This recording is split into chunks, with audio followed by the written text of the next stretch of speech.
The Iron Eagle is going to be on the call for the NFC Championship game for Westwood 1. Pre-game coverage on this station starts at 9. You can listen to Iron Eagle on the call on 106.7 The Fan. Hey, Iron. Hey, what's up? Good morning, guys. Good morning. Man. So did you have Washington on your docket for a NFC Championship game this season?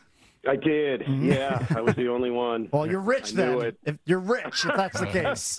You cashed in on that. Good for you. When did you? How many Commanders games did you do this year? I feel like you did a few.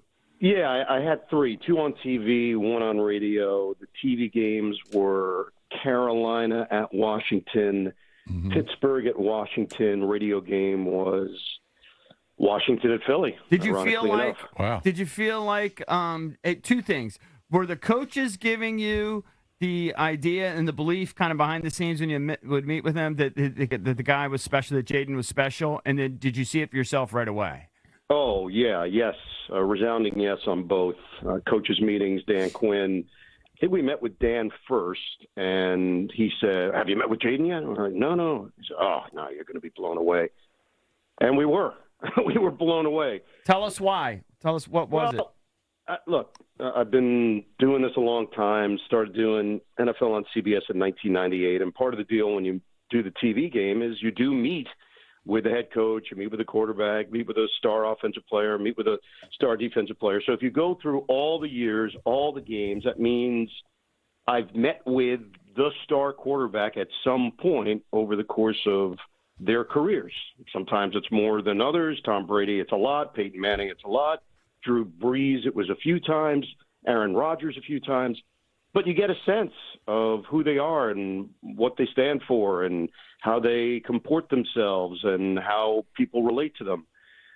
And with that said, I met with those guys when they were really young. And some you can tell right away, and others they grow into the position. With this particular quarterback and the situation he was placed in, you could feel it right away. The respect level was so high, the savviness, and then just the maturity. Nothing seems too big. He could not have been any more likable and affable in the meeting. And then when you talk to the people around him, I know when it's lip service and you know when it's real. And this just felt real from the start. You know what else is real is just the upgrades up and down the organization for the Commanders. I mean, Josh Harris comes in to replace Dan Snyder. It's a clear upgrade.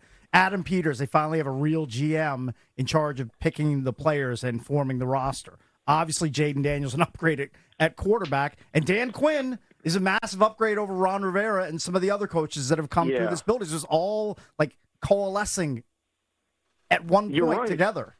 You're right. And this is a really interesting and unique view of it because I only have my experiences going into Washington to compare it to, and certainly did enough games through the years with Dan Snyder as the owner that you would have a vibe. And again, this is just a personal experience that I can impart.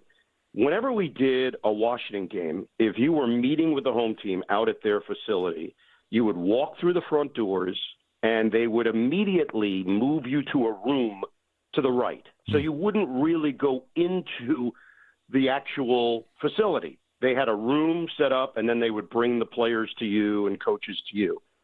This year was the first time that we walked through the doors, and they said, no, the meeting room is in the building, like literally among the meeting rooms in the building, as opposed to, no, we're just going to put you right here, and you're not going to enter the building.